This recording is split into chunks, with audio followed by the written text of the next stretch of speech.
The streets of Charleston, South Carolina, were nearly silent as Naomi Cole drove through the dimly lit suburban neighborhood. The distant hum of a cargo ship echoed across the harbor, blending with the rhythmic chirping of crickets in the humid night air. It was just past midnight, and most of the town was asleep, save for the occasional porch light flickering through the Spanish moss-draped oaks lining the streets. Naomi's black Chevrolet Tahoe glided smoothly along the asphalt, her hands steady on the wheel. She had been working this undercover operation for months, quietly pulling the threads of a corruption ring that ran deeper than most people in this sleepy town could ever imagine. And tonight was supposed to be her last night here. A clean exit. She checked the rearview mirror instinctively, a habit ingrained from years in the field. Empty streets, no movement. Just as she expected. Still, something in her gut told her to stay sharp. She had learned long ago to trust those instincts. They had saved her life more times than she cared to count. As she approached a four-way stop, she eased her foot onto the brake, coming to a complete stop. Her sharp eyes scanned the intersection. A rusting stop sign, illuminated by a flickering streetlight, stood like a silent witness to the stillness of the night. Satisfied that the road was clear, she turned left onto a quieter street that ran parallel to the river. Then red and blue lights exploded in her rearview mirror. A piercing siren shattered the night's peace, bouncing off the narrow streets and brick facades of historic Charleston. Naomi's pulse remained steady, but she exhaled slowly. This wasn't random. She knew that much. Without hesitation, she signaled, pulling her SUV to the curb in front of a darkened antique store. Her movements were calm, deliberate. She reached over to the glove compartment, retrieving her license and registration. This was routine. Stay in control. The police cruiser rolled to a stop behind her, its headlights casting long shadows across the dashboard. Through the mirror, she saw two figures step out, two officers. The driver, a tall man with broad shoulders and a squared jaw, moved with the confidence of someone used to getting his way. His name tag glinted under the streetlight: Officer Richard Gaines. Naomi committed it to memory immediately. His partner was shorter but stockier, walking with a swagger that reeked of false bravado. Eric Holloway. Naomi had seen enough men like them before. She rolled her window down just as Gaines leaned in, flashlight in hand. The bright beam swept across her face, then down to her hands, before darting around the interior of her car. A search disguised as an inspection. "Evening, ma'am," Gaines said, his voice carrying the smooth confidence of a man who believed he owned the road. "You know why I pulled you over tonight?" Naomi kept her expression neutral. "No, officer," she answered evenly. "I wasn't speeding. And I made a full stop at the intersection." A smirk tugged at the corner of Gaines's mouth. "Actually, you rolled through that stop sign back there. That's a moving violation." She didn't flinch. "I'm certain I stopped. License and registration." She handed them over without hesitation, her movements smooth, practiced. Gaines barely glanced at them before passing them off to Holloway, who took them back to the cruiser. They weren't checking for traffic violations. They were checking for something else. Then, from behind, Holloway's voice cut through the quiet night. "Hey, Gaines, you might want to take a look at this." Naomi froze. She glanced into her side mirror, watching as Holloway stood at the back of her vehicle, gesturing toward the trunk with exaggerated surprise. It was happening. Gaines turned back to her, his smirk widening into something more sinister. She had seen that look before. The look of a man who believed he held all the power. "Step out of the vehicle, ma'am," he said, his tone shifting into something firmer. A command, not a request. Naomi tilted her head slightly. Her voice remained calm, but her mind was already moving a mile a minute. "May I ask why?" Gaines rested a hand on the holster of his service weapon. "We've got reason to believe you're in possession of illegal substances." A slow, knowing breath escaped her lips. The trap had been set. But these officers, they had no idea who they were dealing with. The night air in Charleston felt heavier now, thick with a tension that clung to the humid breeze. Naomi Cole stepped out of her Chevy Tahoe with a quiet, deliberate grace, keeping her hands in plain sight. The pavement was still warm beneath her feet, holding on to the last remnants of daylight. She had been in worse situations before: war zones, hostage rescues, high-stakes infiltrations. But this was a different kind of battlefield. One where the weapons weren't bullets and grenades, but power, deception, and control. Gaines took a step closer, sizing her up. Turn around, hands where I can see them. Naomi didn't argue. She moved slowly, as if she had all the time in the world. The less resistance she showed, the more these two would underestimate her. And that was exactly what she needed. Behind her, Holloway was already at the back of her SUV, putting on a show. Look at this, he called, his voice tinged with mock surprise. Right here in the trunk. You seeing this, Gaines?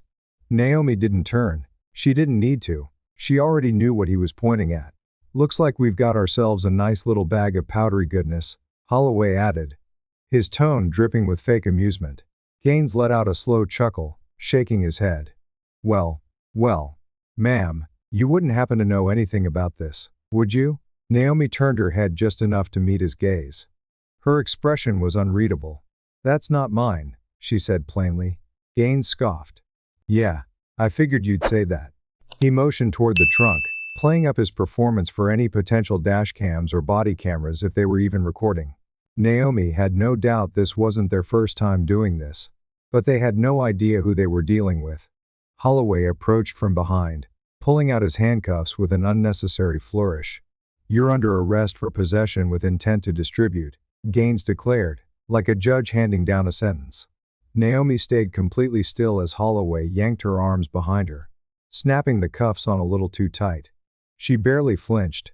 You're making a mistake, she said, her voice too calm. Holloway tightened his grip on her arm. Yeah, that's what they all say. But there was something in her tone, something measured, unshaken, dangerous. And for half a second, Holloway hesitated. Naomi let them lead her to the cruiser, moving without resistance. She could feel Gaines watching her, waiting for a reaction, waiting for the moment the reality of her situation would sink in. It wouldn't, because she was already 3 steps ahead. The rookie watches from across the street. Michael Harrington sat in his patrol car, watching the arrest unfold. He wasn't supposed to be there. His shift had ended an hour ago, but something, a gut feeling, maybe had kept him from driving home. He had been with the department for just under a year, still fresh, still trying to figure out which rules actually mattered, and which ones were just for show. And if there was one thing he had learned in his short time here, it was this: Gaines and Holloway didn't pull people over for no reason. And the ones they did, they never walked away clean. Harrington wasn't naive. He had heard the rumors, the whispered warnings from older officers, the hushed conversations that stopped the second he entered a room. He knew something was off. But knowing and proving were two very different things. And right now, he was just a rookie. Still, he couldn't shake the feeling that something about this particular stop didn't sit right. The woman Naomi Cole, she wasn't reacting the way people usually did. No panic, no anger, no desperate pleas, just stillness. And that made Harrington uneasy. The ride to the station, the backseat of a police cruiser, was never comfortable, but Naomi barely noticed. She sat with perfect posture, her expression unreadable, as the city lights blurred past. Gaines drove, one hand on the wheel, the other tapping rhythmically against the doorframe. The man was smug, too smug. So, he finally said, glancing at her through the rearview mirror, "You want to go ahead and save us all some time? Tell us what you were planning on doing with all that product." Naomi's gaze was steady, unmoving. "I'd like to speak with my attorney." Holloway let out a low whistle. "Oh, she thinks she's real smart," Gaines chuckled. "That's all right. You'll have plenty of time to think about your choices when you're sitting in that cell tonight." Naomi didn't respond, because she wasn't the one who should be worried. She knew that her absence wouldn't go unnoticed. She knew that somewhere out there, her team had already received the silent distress signal she had sent from the cuff of her sleeve. And she knew, without a doubt, that this would not end the way Gaines and Holloway thought it would. They were in control now. But not for long. The Charleston Police Department was quiet at this hour. The usual daytime chaos had faded, replaced by the low hum of fluorescent lights and the occasional murmur of officers exchanging small talk over stale coffee. Naomi Cole sat in a holding cell, her back straight against the cold metal bench, wrists still bearing the faint red marks from the too tight cuffs. She was waiting, calculating. Through the bars, she could see the processing desk, where Gaines and Holloway were putting on a show. "Got ourselves a real entrepreneur tonight," Holloway smirked, tossing a manila folder onto the desk. Caught her red-handed. This one's gonna look real good on the books. Gaines laughed, leaning casually against the counter. Yeah, she thought she was slick. Must be her lucky day, running into us. Naomi didn't react. She had seen men like them before, too comfortable, too confident. The kind that believed their badges made them untouchable. And that belief was about to be their downfall. The evidence they created behind the desk. A younger officer flipped through the paperwork. His name tag read Michael Harrington. He was still fresh, still unsure how deep the rot in this department really went. Bag of cocaine, Holloway said, slapping an evidence tag onto the desk. Right there in the trunk. Couldn't have made it easier for us if she tried. Harrington frowned slightly as he jotted down the report. Something about this didn't sit right. He glanced over at Naomi. She wasn't panicking. She wasn't pleading. Just sitting there, watching. Like she was waiting for something. He turned his attention back to the evidence bag, his gut tightening. The thing was, it looked too perfect.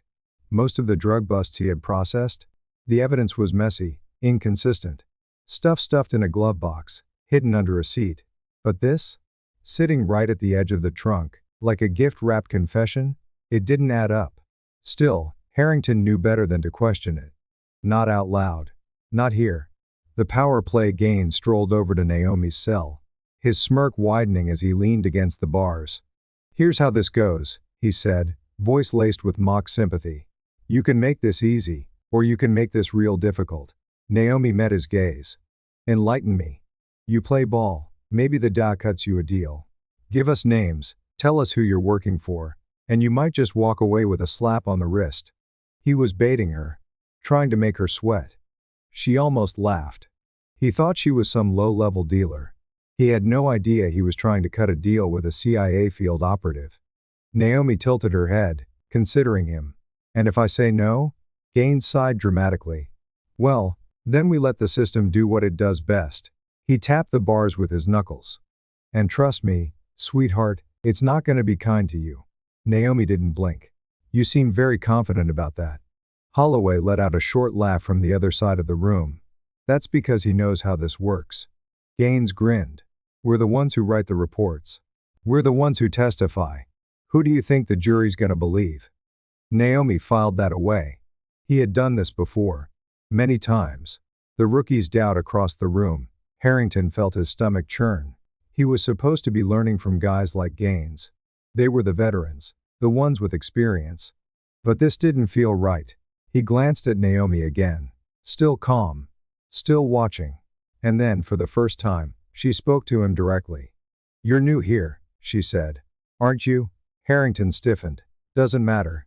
It does, she said simply. Because you can still choose. Gaines cut in with a low chuckle. Oh, don't waste your breath on him. He knows how to follow orders. Harrington's grip tightened around his pen. Naomi's voice was quiet, but firm. Measured. That's what they're counting on. Harrington swallowed hard. He turned back to his desk, but the words stuck with him. The silent signal. Naomi leaned back against the wall of her cell, exhaling slowly. She had planted the first seed. But she wasn't just counting on Harrington. As she shifted slightly, she pressed her sleeve against her thigh, triggering the hidden device sewn into the fabric. Somewhere out there, her team had just received the signal. Gaines and Holloway still thought they were in control. They weren't. The trap had been set. But not for her. For them. The Charleston Police Department buzzed with the quiet monotony of a late-night shift. Officers shuffled between desks, sipping stale coffee, filling out routine paperwork, and sharing idle conversation. To an outsider, it was just another ordinary night.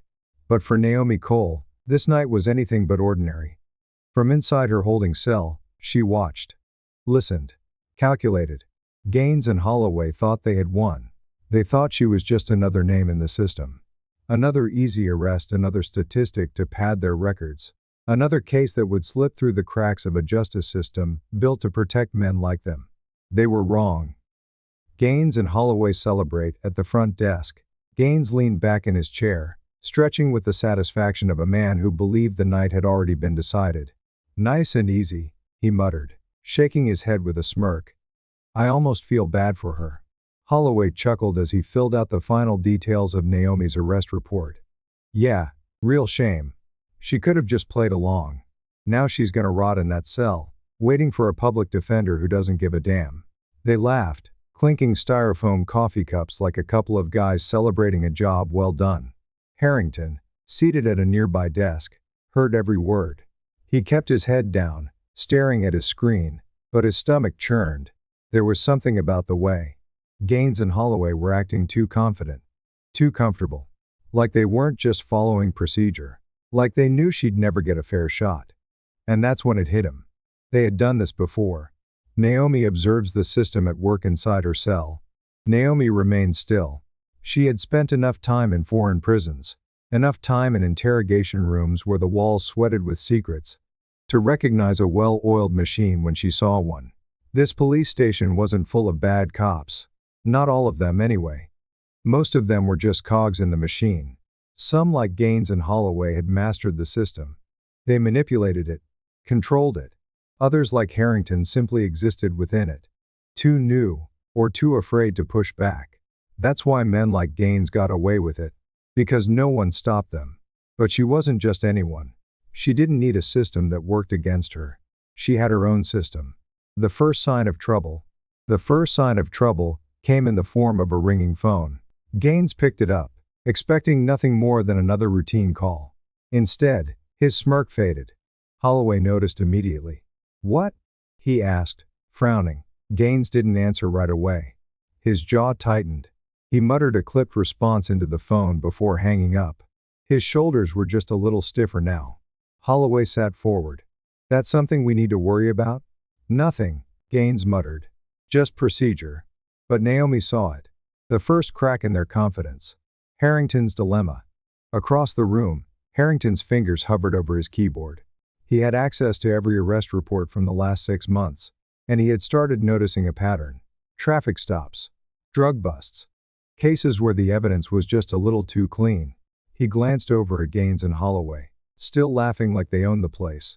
His gut twisted. He wasn't supposed to ask questions. He was just a rookie. But he wasn't blind. And if he didn't do something now, how many more would end up in that cell?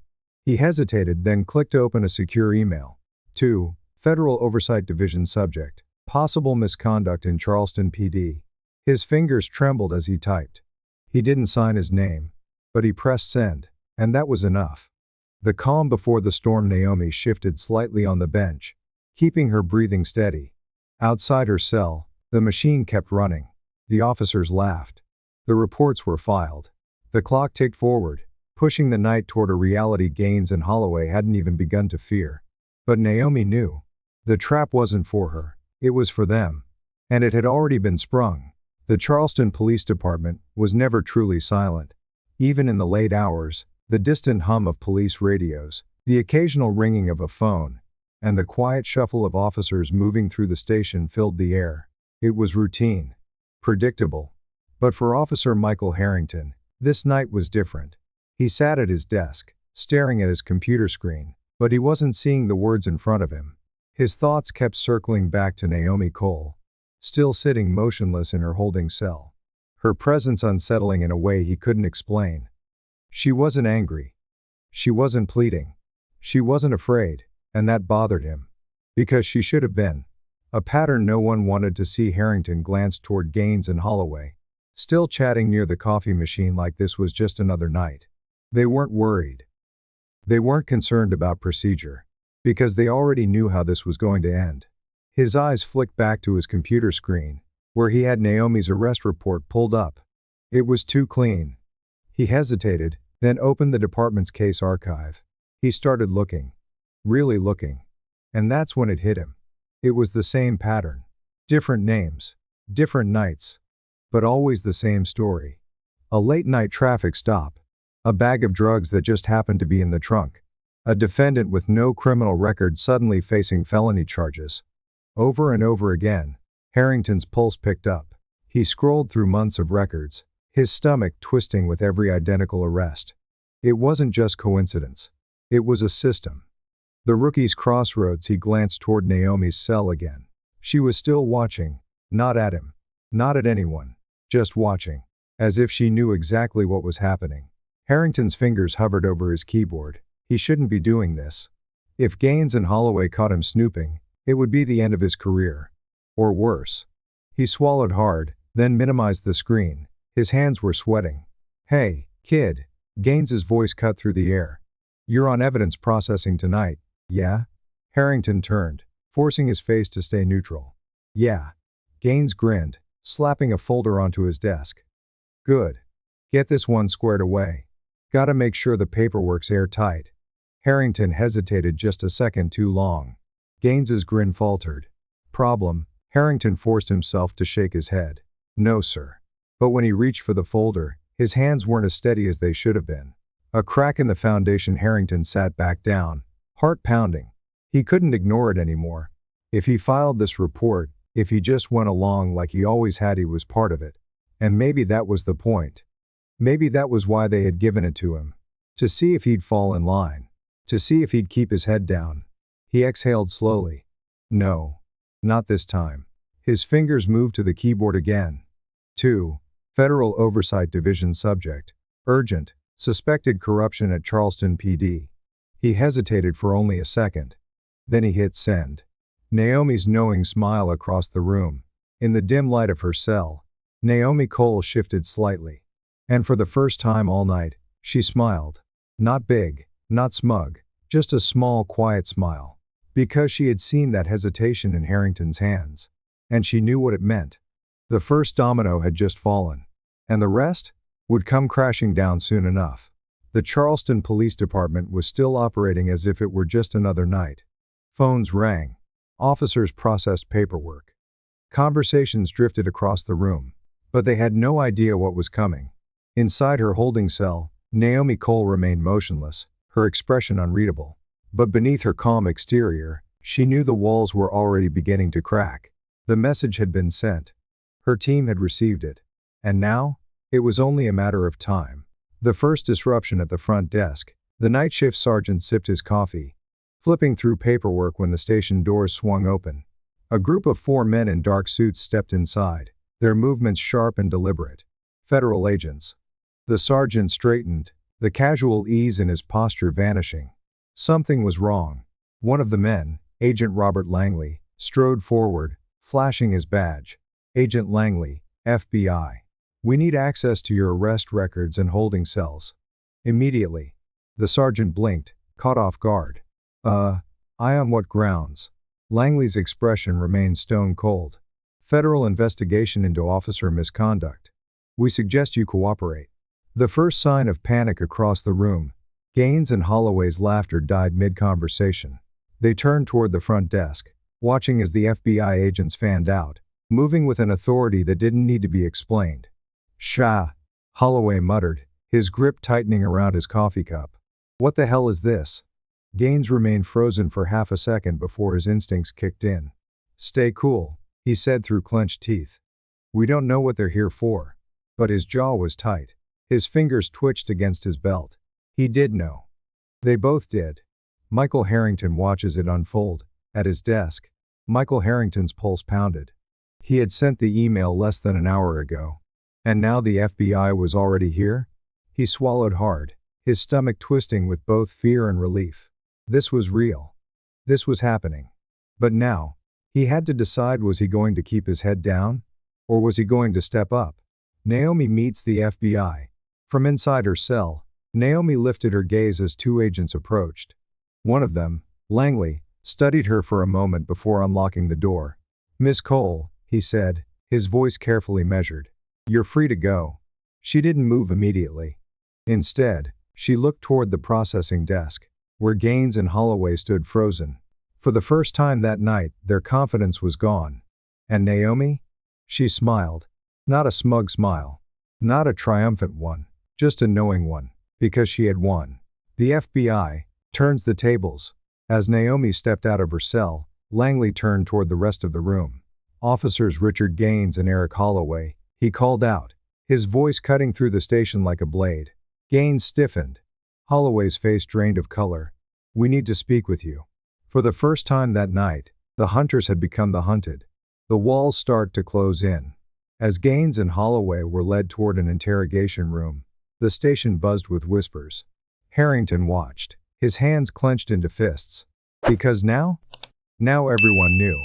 This wasn't just another night. This was the beginning of the end. The Charleston Police Department no longer felt like a place of authority. Tension crackled in the air, thick and suffocating. Officers moved cautiously, whispering among themselves, exchanging uncertain glances. The presence of FBI agents, now stationed throughout the precinct, had shattered the illusion of control.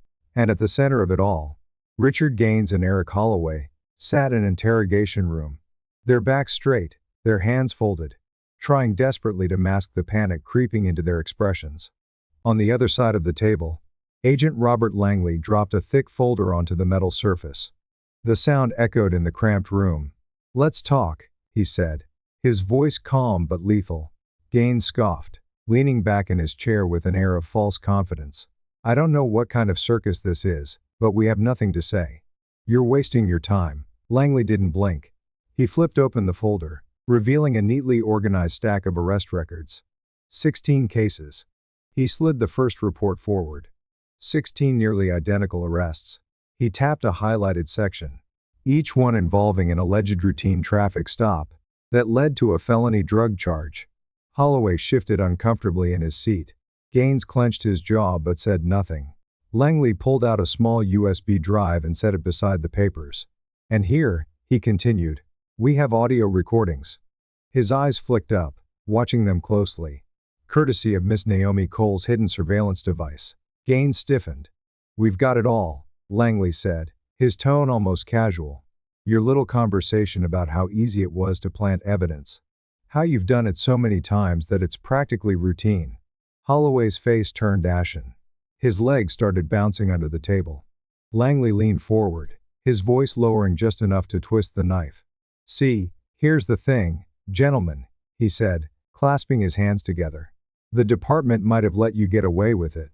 But this?" He gestured at the files. "This is federal. This is prison time federal."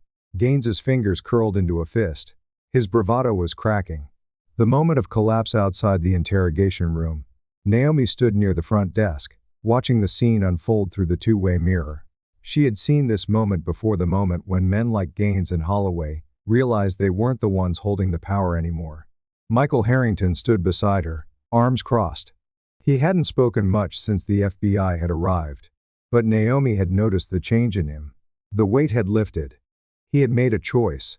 Now, he was watching the consequences unfold.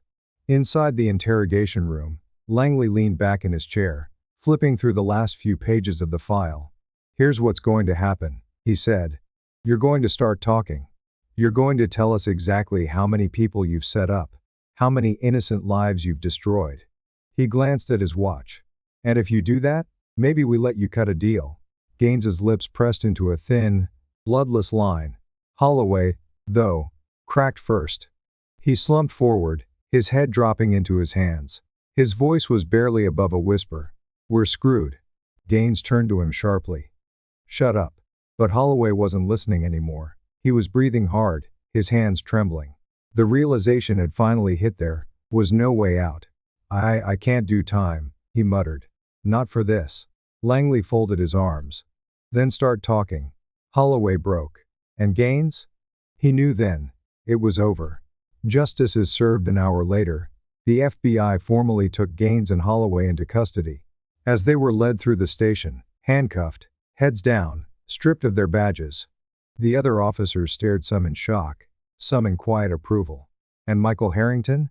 He stood tall. Because for the first time since putting on his uniform, he felt like a real cop. Naomi watched the two men disappear into the back of a federal transport vehicle. It was over. Justice had been served. But she wasn't one for celebrations. There was always another battle to fight. Always another storm on the horizon. She turned, stepping into the cool night air. She had work to do. The sun was just beginning to rise over Charleston, casting long golden streaks across the quiet streets. The Charleston Police Department, once a fortress of unchecked authority for men like Gaines and Holloway, now stood fractured, its foundation shaken by the truth that had been exposed. Inside, the atmosphere was different. Officers moved with a newfound tension, their conversations hushed, their eyes darting toward the now empty desks where Gaines and Holloway had once ruled. They weren't coming back, and for some, that was a relief. For others, it was a warning. The scandal breaks within hours of Gaines and Holloway's arrests. The media had gotten hold of the story. Police corruption in Charleston. Officers accused of planting evidence. Federal investigation. Rocks local law enforcement. Justice for the innocent. Convictions under review. News. Vans lined the streets outside the station. Reporters fighting for soundbites. The public angry, betrayed, vindicated, demanded answers. And as the investigation continued, more names surfaced. Gaines and Holloway had not been working alone. Their takedown set off a domino effect. Internal Affairs opened multiple investigations. Officers who had once thought they were untouchable suddenly found themselves under scrutiny. Some resigned. Others lawyered up. And those who had stayed silent, they were forced to face the truth. The system wasn't going to protect them anymore.